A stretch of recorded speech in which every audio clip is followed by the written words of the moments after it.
D3, les podcasts culturels de Tanger et du nord du Maroc.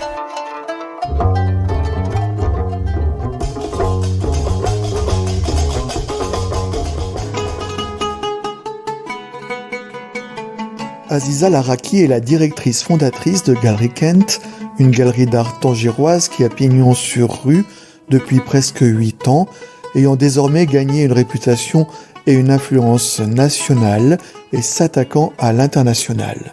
Effectivement, Galerie Kent sera en février et mars 2025 au salon madrilène Just Mad, exposera des travaux de Mohamed Ben Yaïch à l'espace Mados et co-organise une résidence de 4 de ses femmes artistes marocaines à la Casa Madre.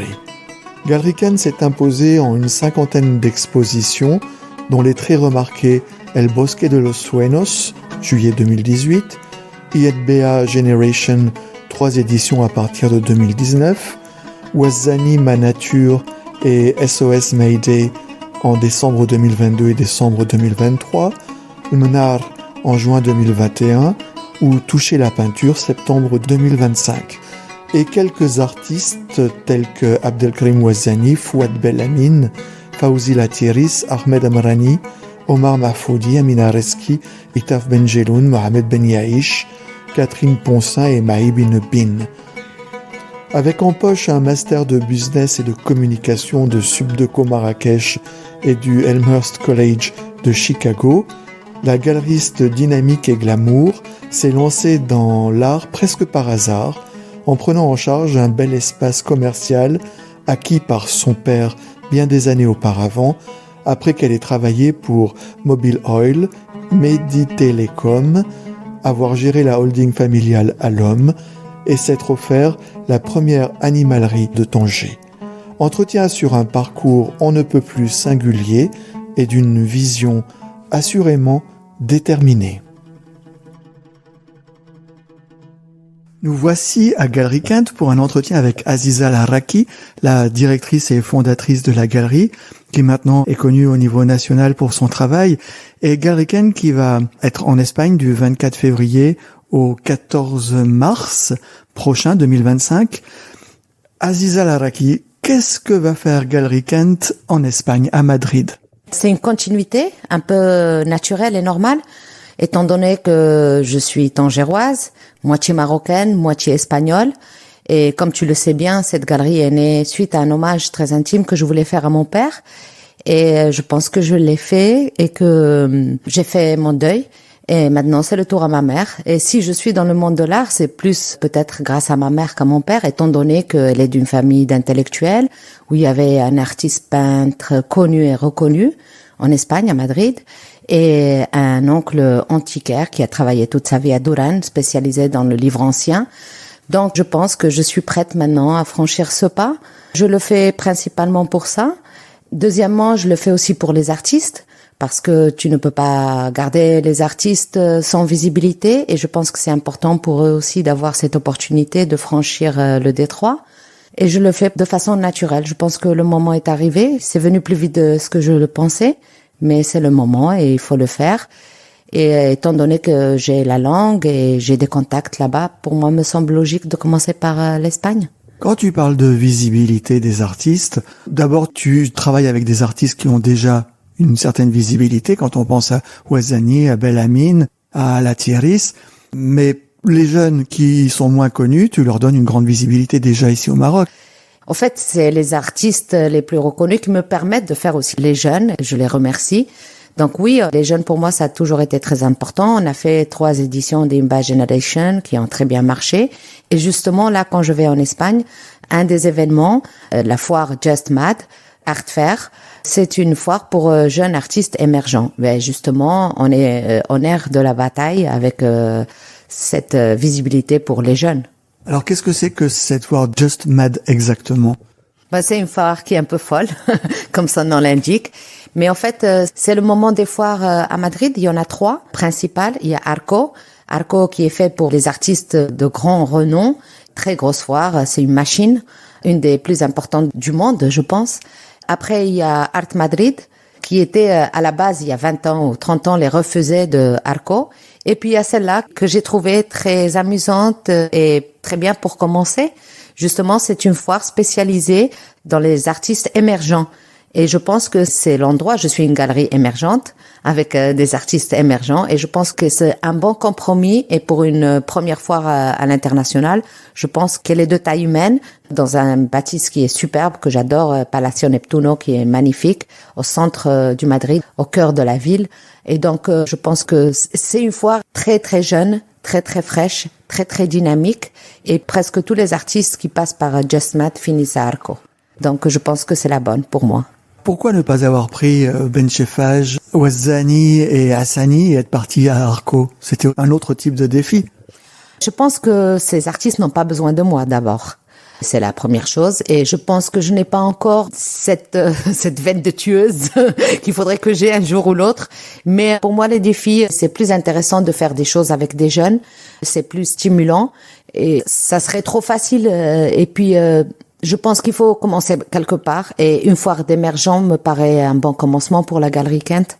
Je te cache pas que d'ici 3 ans, j'aimerais être à Arco. Ah, il y a des perspectives. Qui vas-tu défendre et présenter à Just Mad et quelles sont les dates? Les dates pour Just Mad, c'est du 6 mars au 9 mars, donc 4 jours intenses. Et je vais défendre Omar Mahfoudi, notre Tangérois bien-aimé, Salah Taibi, Iban Montero et Hicham Matini. Voilà, ils sont tous les 3 jeunes et émergents pour la part des Marocains. Iban Montero n'est pas vraiment émergent, mais il est surtout là pour me soutenir et soutenir ma candidature. Tu as déjà exposé Iban Montero à la galerie au cours d'une très belle exposition, où d'ailleurs l'immense critique d'art Manuel Bonnet a fait connaissance avec ce grand artiste espagnol qu'il ne connaissait pas, selon ses termes. C'est quand même très étrange d'aller défendre un artiste espagnol dans une foire espagnole. En fait, c'est un artiste qui a vécu beaucoup d'années à l'étranger, au Mexique notamment. Il a visité très assidûment aussi le Maroc. Et je pense que justement, c'est là le travail qui me reste à faire. Il n'est pas connu dans la place mercantile proprement dit et dans le marché. C'est quelqu'un qui fonctionne très bien au niveau de son atelier, au niveau des commandes, etc. Mais il y a des artistes qui ont des a priori par rapport aux galeries et au mode de fonctionnement des galeries. Et donc, je suis très honorée qu'il m'ait fait confiance et qu'il ait fait confiance à une galerie marocaine pour défendre son travail en Espagne. Je pense que c'est cette spécificité aussi que je ne suis pas une galerie orthodoxe. Je suis pas là simplement pour mettre un clou et mettre un tableau. J'aime bien tout ce qui se passe autour, justement. Je trouve que c'est la partie la plus intéressante. Et en même temps, Mahfoudi, Taibé, Matini, ça part un peu dans tous les sens au niveau stylistique. Mais justement, je voulais montrer la diversité de tout ce qui se passe au Maroc et pas simplement l'art africain. Je voulais qu'il y ait et du classicisme et des choses moins classiques et de l'abstrait, de la figuration pour montrer à quel point l'art au Maroc est riche et combien de différences il peut y avoir entre un artiste et un autre. J'ai pas essayé de faire un stand homogène pour un premier stand que je fais, mais justement qu'il soit très diversifié, un peu à l'image de Tanger, avec une multitude de voix, multitude de façons de concevoir les choses. Dans ce cas-là, si on parle de styles divers et représenter Tanger, pourquoi pas Omar Mahfoudi, Rahima Haroud et Amina Reski, qui sont vraiment à la proprement tangérois pour le coup? Je voulais pas non plus montrer quelque chose de spécifiquement tangérois. Je voulais qu'il y ait un panel sur le Maroc en général. Ça aurait été trop facile parce que depuis que j'ai commencé, je ne fais que montrer les artistes du Nord. J'ai été souvent appelée à l'ordre ou critiquée à cause de ça. Mais bon, c'était la proximité, la facilité et puis un penchant naturel. Mais je pense que si je fais une foire à l'étranger, c'est pas simplement pour représenter Tanger, mais pour représenter l'art au Maroc. C'est pour ça que le choix a été plus vaste. Et puis Amina Reski n'est plus émergente, je crois. Elle est bien installée, elle a sa galerie à Casa, etc. Je l'expose régulièrement parce que j'expose ce que j'aime ou les choses auxquelles j'y crois. Mais je pense qu'elle a sa galerie et qu'elle ira faire plein d'art faire. Elle n'a pas besoin de moi. Moi, justement, je pense qu'il y a des gens qu'on n'entend pas assez leur voix ou qui n'ont pas eu les mêmes chances ou des choses comme ça. Et j'aime bien être là pour les gens qui ont besoin de moi. Lo nuestro se acabó y te arrepentirás de haberle puesto fin a un año de amor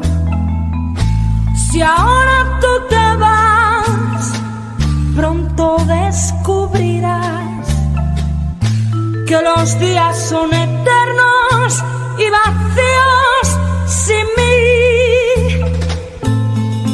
Y de noche, por no sentirte solo, recordarás nuestros días felices, recordarás el sabor de mis besos y entenderás en un solo momento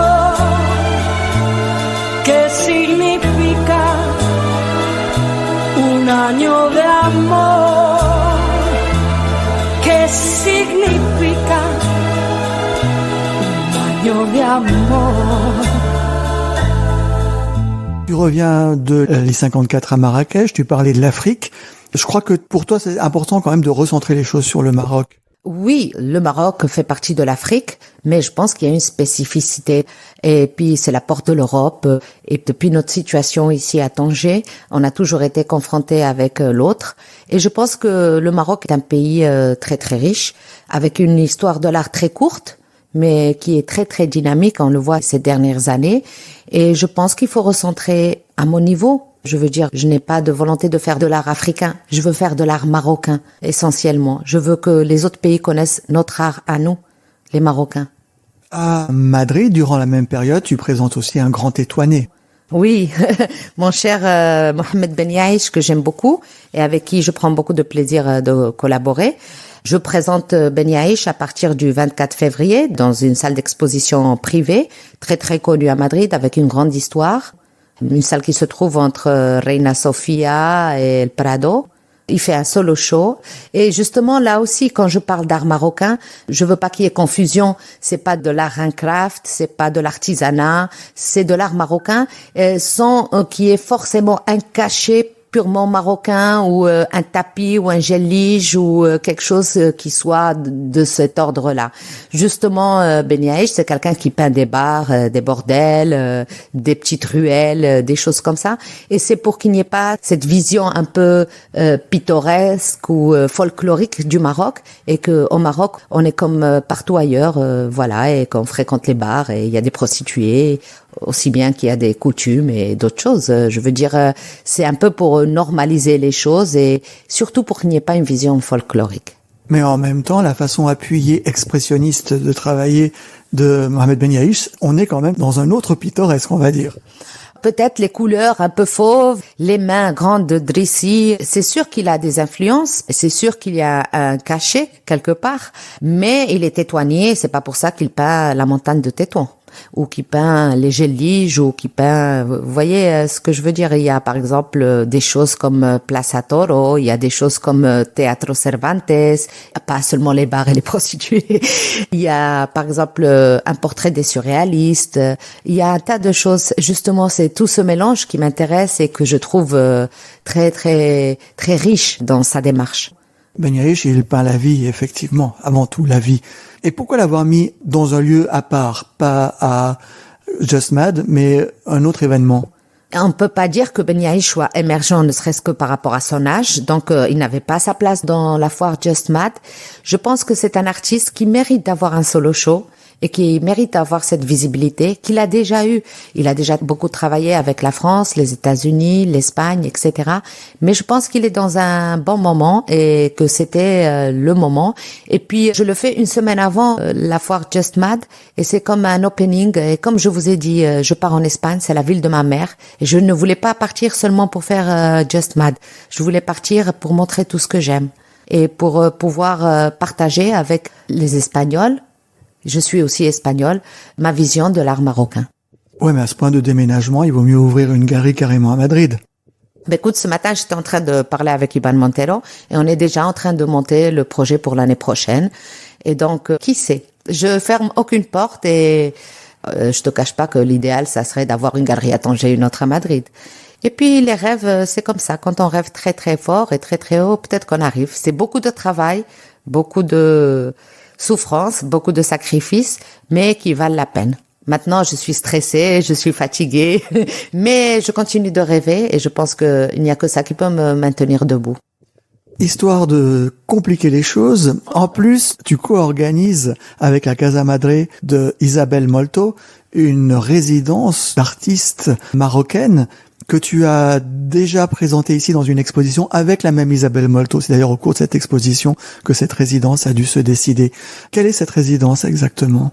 Ben oui, comme tu dis, pour pas rendre les choses faciles, je suis très très convaincue du fait que les artistes femmes, même si elles aiment pas qu'on fasse cette différenciation, aussi bien que moi j'aime pas qu'on fasse la différenciation entre l'art et l'art africain, et etc. Mais je pense que ça a toujours été plus dur, pas seulement dans l'art, dans tous les métiers pour les femmes. Et donc, c'est ma petite veine féministe. Et donc, on avait fait une super exposition avec Itaf Benjelloun, Fatim Zahra Norjani, Narjis Joubari et Mouna Charrat et Issa Molto, qui s'appelait Only Lover Left Alive, inspiré du film James Jarmusch, qui avait eu beaucoup de succès. On avait pris beaucoup de plaisir à faire cette expo. Donc, j'ai gardé les mêmes artistes. Elles vont être là à Madrid pour une résidence de 3 semaines à Casa Madre et le rendu se fera le 7 mars. Voilà. Et la thématique cette fois-ci, c'est la réparation. Cette thématique dont on parle autant, la décolonisation, la réparation, etc. Bon, ben, on verra bien. Il y a beaucoup d'ateliers de textile, de céramique, de peinture, de sérigraphie, gravure. Là, c'est la big surprise. On ne sait pas très bien ce que ça va donner, mais je suis sûre qu'elles seront à la hauteur des circonstances. Donc on dit Mohamed Ben Yahish à l'Espacio Mados du 24 février au 1er mars. Just Mad, présence de Galerie Kent du 6 au 9 mars et une partie des artistes femmes de Galerie Kent en résidence à la Casa Madre du 24 février au 7 mars et du 7 mars au 14 mars, l'exposition issue de cette résidence. C'est riche, ça doit être effectivement épuisant. Quelle est la politique de Galerie Kent ? En fait, on est assez spontané. La vérité, c'est que j'aime l'art contemporain et universel, qui n'est pas de cachet spécifique. J'essaie de présenter ce qui me plaît le plus. Je sais qu'il faudrait pas dire ça comme ça, mais c'est vrai, je fais des choix. Et les choix vont toujours dans le sens de la modernité, du contemporain, et montrer les artistes vivants qui sont encore là. Les artistes qui sont aussi bien très reconnus ou confirmés, mais qui sont aussi dans la transmission, parce qu'ils m'ont tous beaucoup aidé, que ça soit Ouazzani, que ça soit Bellamine, ça a été en même temps aussi des professeurs et des gens qui sont dans la transmission. Donc, ils ont fait ce travail avec moi, de me transmettre un certain nombre de valeurs et de choses que j'essaye de transmettre à mon tour. Le choix, c'est l'art contemporain, essentiellement marocain. Mais bien sûr, je ferme pas les portes. Je présente aussi beaucoup d'Espagnols, des Français. On va commencer à faire des résidences d'artistes avec Régis Martin de Dronos. J'essaye de rester très ouverte, aussi ouverte que la ville, mais quand même avec un choix essentiel. Je ne veux pas faire de l'art pour les touristes. Je veux faire de l'art marocain pour les Marocains. Donc justement, là, on sort complètement de l'art de bazar et pittoresque. C'est même contre ça que j'ai fait cette galerie ou que j'ai fondé cette galerie. Je suis contre cet aspect du folklorique et du pittoresque. Et c'est vrai qu'ici à Tanger, on voyait beaucoup d'art orientaliste, etc. Il y avait déjà des galeries qui faisaient très bien tout le reste. Donc j'ai choisi des choses qu'il n'y avait pas. Des installations, des performances, des lectures, des choses vivantes, des choses de nos jours, des choses qui nous interpellent, des choses de tous les jours qui sont là et pas un passé, la Beat Generation, l'ancien Tanger, cette nostalgie. C'est le moment de construire le nouveau Tanger, le nouveau Maroc, notre nouvelle vie, notre nouvel avenir. C'est un peu ça, notre politique. Et puis après, il y a des artistes que j'expose régulièrement, mais on se ferme pas au coup de cœur et aux nouveautés et les étudiants et les choses qui se passent autour de nous. On va quand même dire que la Beat Generation, c'était malgré tout Mohamed Amri, Ahmed Yacoubi, et que l'œuvre de Brent Geising est en grande partie d'ailleurs créée ici à Tanger d'un très bon niveau. Oui, moi je ne renie pas ce passé et grâce à Dieu que nous l'avons eu et qu'il y ait eu ce mélange et ces rencontres et ce métissage. Je ne renie pas ce passé. Au contraire, je trouve qu'il est très riche et très très romantique, très beau et même imaginaire. Mais il faut pas rester ancré dans ce genre de choses. C'est très bien. Le passé, il est là, il nous a marqués, il nous a enrichis, Mais il faut avancer, il faut construire les nouvelles choses. On peut pas vivre que sur cet imaginaire d'un ancien Tanger qui était super et magnifique. Ben non, il n'était pas super et magnifique. Il y avait des remparts et les Marocains ne rentraient pas là où il fallait pas. Et c'est la vérité, c'était des Marocains de service quelque part. Je ne nie pas que ces rencontres ont été cruciales et importante. Mais je pense qu'il faut construire le nouveau Tanger avec des nouveaux mythes, des nouvelles choses, voilà, tout simplement. Alors Gary Kent est une revanche sur le passé colonial. Ah non, j'ai pas de revanche vis-à-vis de la vie, j'ai beaucoup de chance, bien au contraire. Non, je voudrais simplement retrouver notre vraie identité. Les Marocains, on a tous, et puis les Marocains mixtes comme moi, peut-être le double de problèmes d'identité, et marocaine, espagnole et vivant à Tanger, donc tu peux imaginer un peu les problèmes d'identité. Et les Marocains, on a tous ces problèmes d'identité à cause de ce passé colonial, justement. C'est pas une revanche parce que je trouve que c'est une richesse quelque part d'avoir vécu avec l'autre. Non, c'est simplement vouloir me retrouver et retrouver l'identité de mon pays à travers tout ça. Et ce problème d'identité, c'est un problème récurrent depuis l'indépendance, qui d'ailleurs me semblait dépassé, et il me semble que le Maroc aujourd'hui sait très bien qui il est, d'où il vient d'une façon millénaire et d'où il vient après un demi-siècle de colonialisme, et où il va surtout. Oui, je pense que tout ça c'est un peu dépassé, mais le fait qu'on fait toujours des rapports par rapport au passé et un passé qui avait l'air meilleur. Vous voyez, c'est ça que je dis, cette nostalgie d'un passé, d'un Tanger qui était génial. Ben, c'était génial pour les gens qui avaient de l'argent et qui étaient étrangers, qui vivaient ici. Peut-être pas aussi génial pour 80% ou 90% de la population. Vous voyez ce que je veux dire? Je pense que c'est dépassé, mais on est très métissé au Maroc. C'est ça qui est intéressant. Il y a des Arabes, il y a des Berbères, il y a de tout. C'est ça qui me paraît très très intéressant et très enrichissant. Et je pense que oui, que c'est dépassé maintenant. Mais comme c'est une thématique qui est très à la mode en ce moment, ce problème de décolonisation, etc. Même ce refus du français maintenant, les jeunes refusent de parler français de plus en plus. Ils veulent parler anglais, des choses comme ça. Donc c'est un réajustement aussi par rapport à tout ce qui est en train de se passer au monde. Mais je pense que si les jeunes ne veulent plus parler le français, et s'ils veulent parler l'anglais, c'est pas lié à la politique coloniale de la France durant la période coloniale, mais c'est par rapport à la mauvaise politique française depuis les années Sarkozy, en fait. Ah, j'aime pas trop parler de politique. Je pense que s'ils parlent anglais, c'est à cause ou grâce aux réseaux sociaux.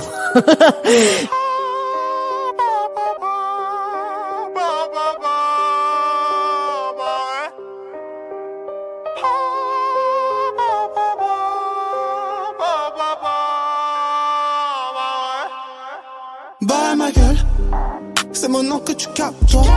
J'ai le miel d'une épaule. Tu m'entends, tu décolles. Pour changer de vie, j'ai dû hausser le ton. Trop de flow, mon là. Bah ouais. Je repère plus, je connais tous les chemins. Toi, tu fais que des traînes, des sons sans lendemain. Quand je perds, ça te fait un peu de changement. Ah, mon là. Bah ouais. T'entends la vibe, tu reconnais. Mon la DPS, MYAME. Débarque dans le game comme fantasme, c'est régalé. J't'ai dit, j'ai les palais. Avant le skill signé, fallait. J'ai les pieds sur terre, la vision d'elle. Il peut pas m'égaler. Hello.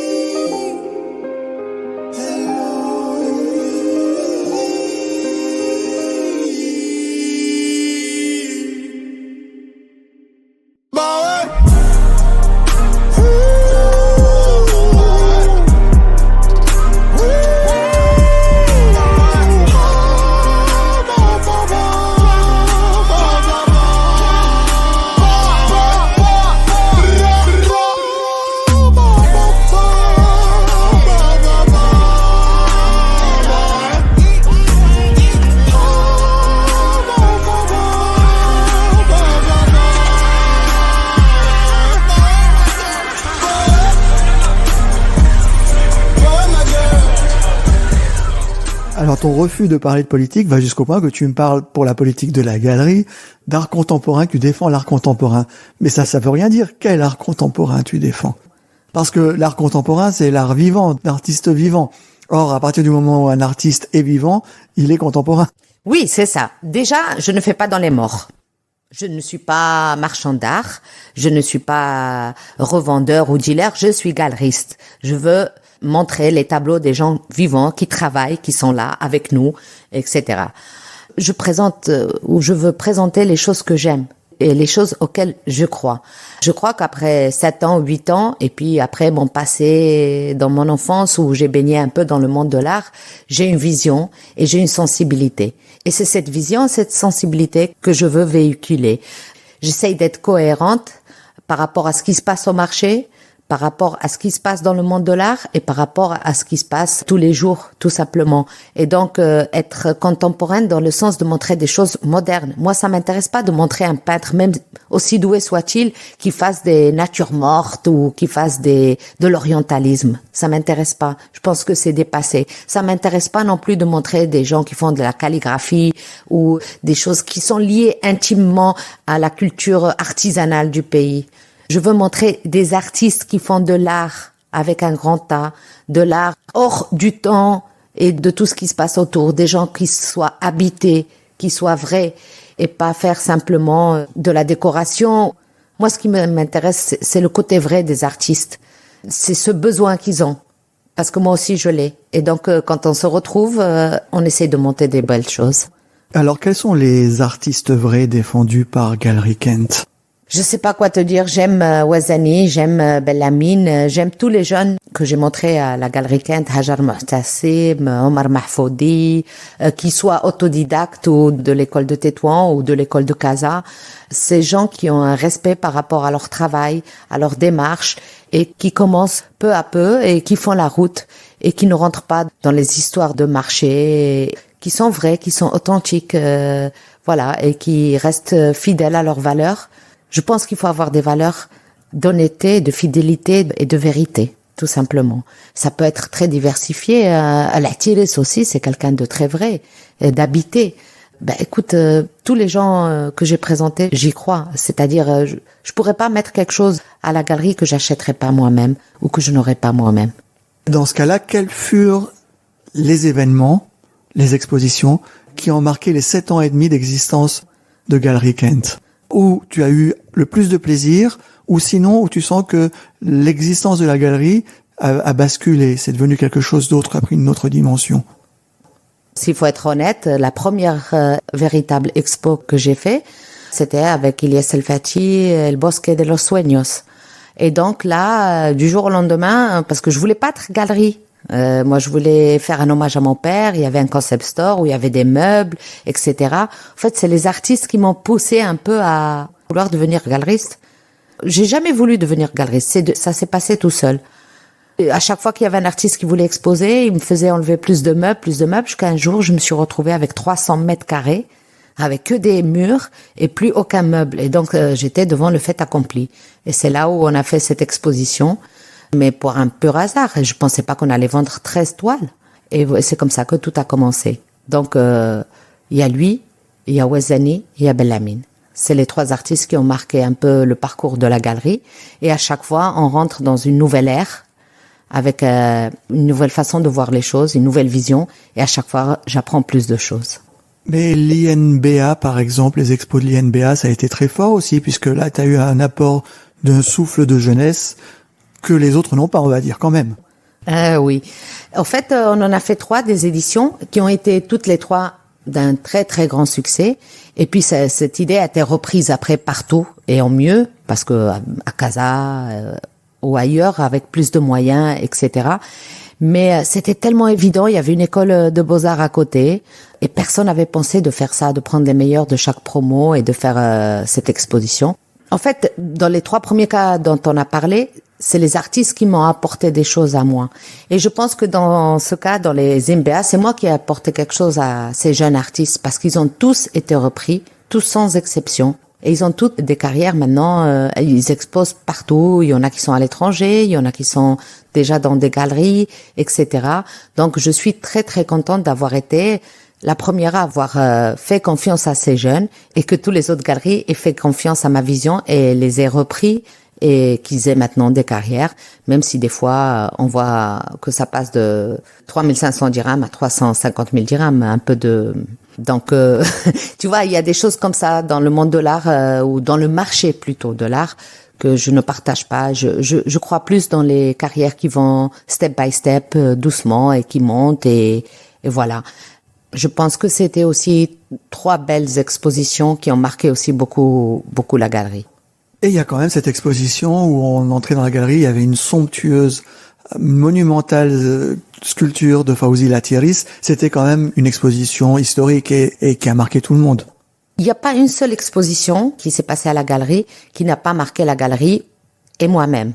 Alors le Mnar avec Abdelkrim Ouazzani, Latiris, Kenza Benjeloun et Mounir Fatmi par exemple. Là aussi, c'était très différent à ce qu'on voyait à Tanger avec des installations, vidéos.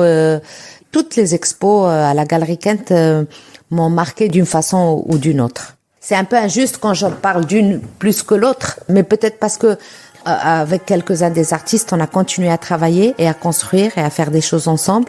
Avec d'autres, c'était beaucoup plus ponctuel. Des roses de cristal, Chryssette et Samolis, mon amour sans rival, murmure des délices. Il prend ma taille ronde et ronronne sur elle. Pour jouer, je lui gronde des menaces cruelles. L'opéra de vermeil s'échappant du laser emplit l'air de soleil et d'ombre passagère. Mais à que la vie est belle, soudain elle éblouit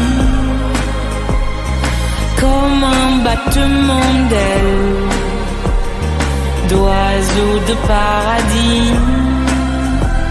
Mais à que la vie est belle, quelquefois pour un rien, la divine immortelle dans le mal et le bien.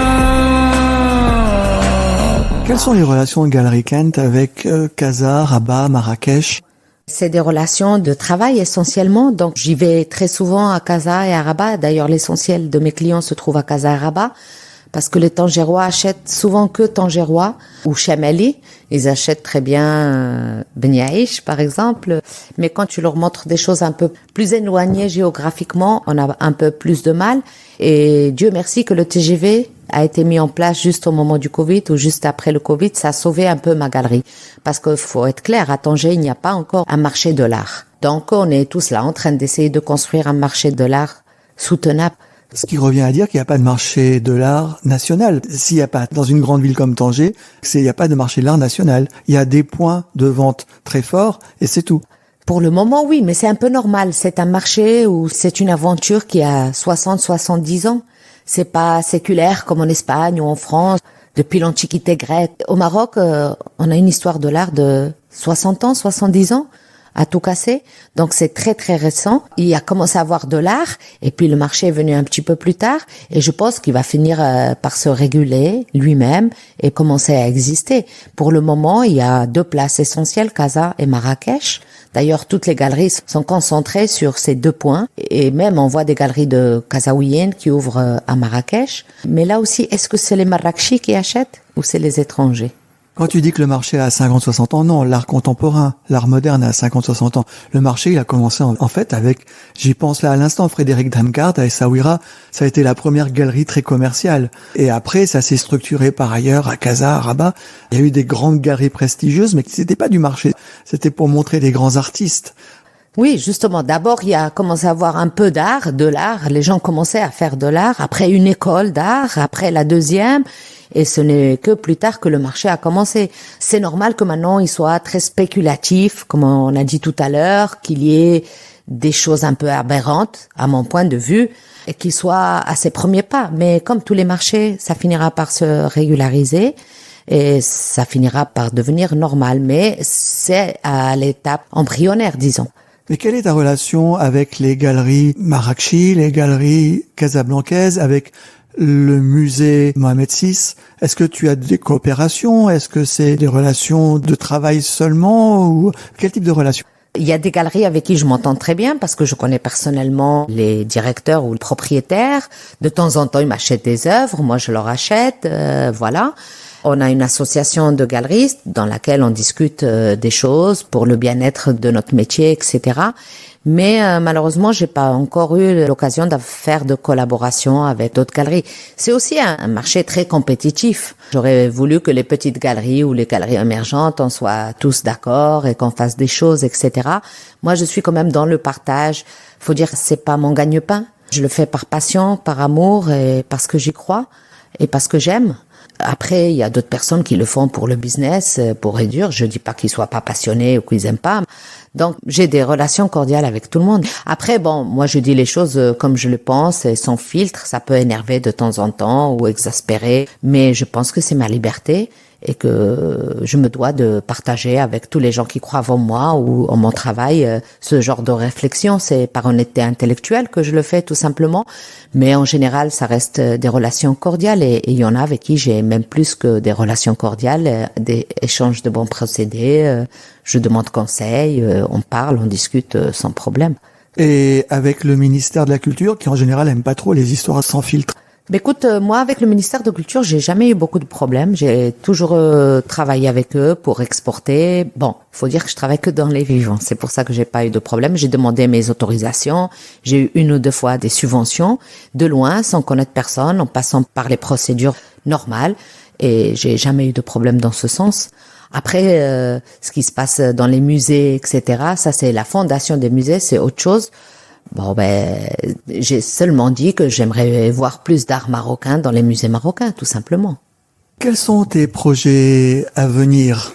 Bon, déjà, si j'en sors vivante de celui de Madrid, c'est pas mal. J'ai pas mal de projets. En fait, pour 2025, tout est bouclé. 2026, j'aimerais aller à Dubaï et aller à Madrid. Donc, encore 2 projets à l'international. Et pour 2025, nous avons 3 projets qui nous tiennent beaucoup à cœur. Un, c'est l'échange que nous faisons avec nos voisins de Gibraltar, qui est très enrichissant. C'est des gens très dynamiques, très sérieux. On a toujours fait là aussi une façon d'externaliser notre art. Donc, on les reçoit à la Galerie Kent, on expose leurs artistes. Et du coup, nous aussi, on part au Musée national quand même, dans une très belle salle historique. Et on présente des artistes marocains. Et cette année, on a fait le pari de présenter des jeunes. L'année dernière, j'étais partie avec des artistes confirmés. Et cette année, j'ai pris le pari de partir avec 3 ou 4 jeunes. Voilà. Après, on a un festival, le Festival des Trois Rives. Et je pense qu'on est la seule galerie privée qui a été retenue pour exposer. Le 3e projet, c'est un peu secret, mais ça a à voir avec Matisse en Méditerranée. Voilà. 3 gros morceaux encore pour ce qui reste d'année.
Quel est ton rêve pour la galerie?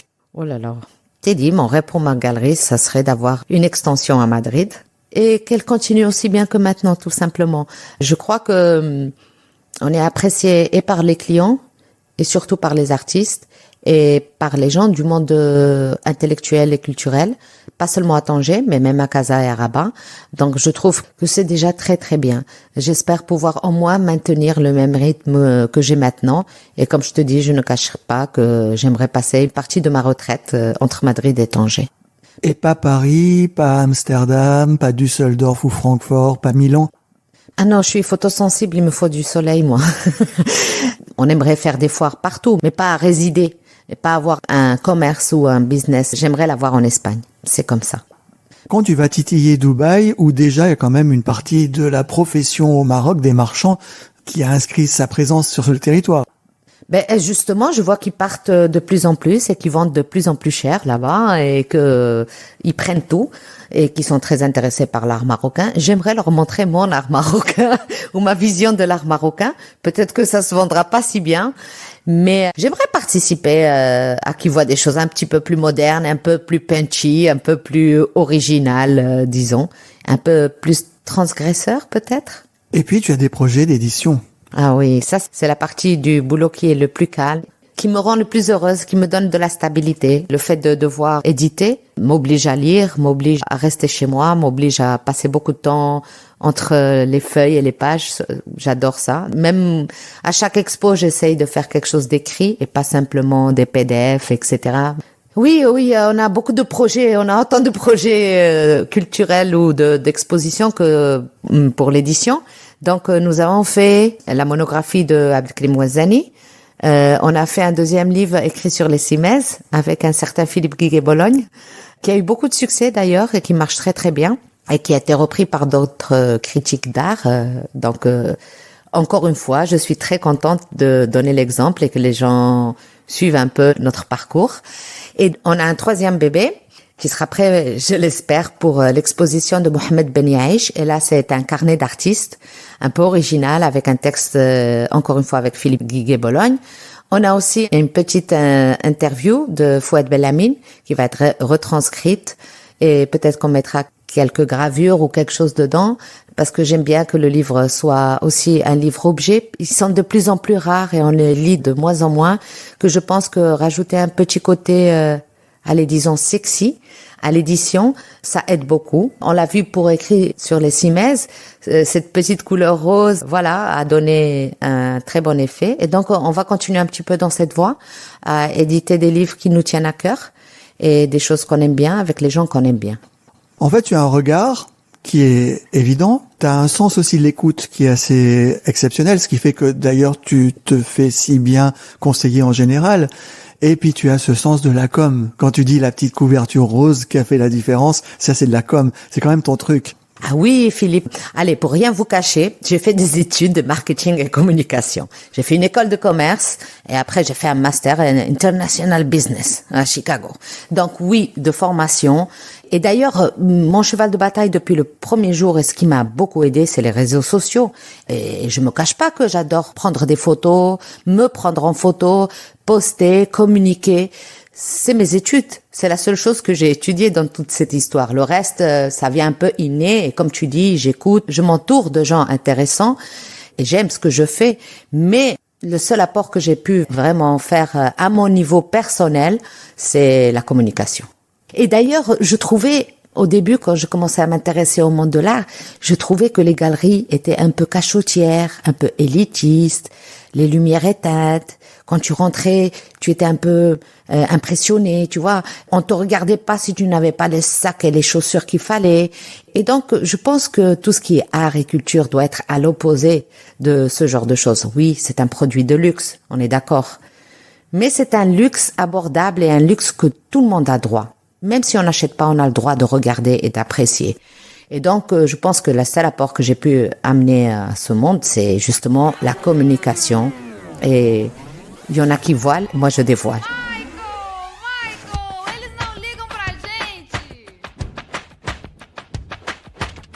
Ce 58e épisode de Détroit était consacré à la tangéro-espagnole Aziza Larraqui, directrice et fondatrice de Galerie Kent à Tanger et maintenant éditrice, qui s'est attachée depuis presque 8 ans à valoriser les arts plastiques au nord du Maroc et à collaborer avec quelques grands artistes nationaux ainsi que les nouvelles générations d'artistes émergents. Entretien réalisé en février 2025 à Galerie Kent, à l'occasion de la présence de Galerie Kent au salon madrilène Just Mad, de l'exposition de Mohamed Ben Yaïch à l'espace Mados et de la résidence de 4 artistes marocaines à la Casa Madre. Tout droit réservé à Philippe Guillet-Bologne. Merci à Omar Mtiwi pour les musiques des génériques, solo de lutte extrait de son album Andalousie, ainsi qu'à l'ensemble Ibn Arabi à Dargnawa de Tanger. La playlist de cet entretien établi par Aziza Larraqui est constituée de Un año de amor de Luz Casal, Bahoué de Yamé, Ah que la vie est belle de Zao de Sagazan, I Wanna Live de Los Ramones, They Don't Care About Us de Michael Jackson, les 5 morceaux ayant été gentiment empruntés à la générosité de leurs ayants droit.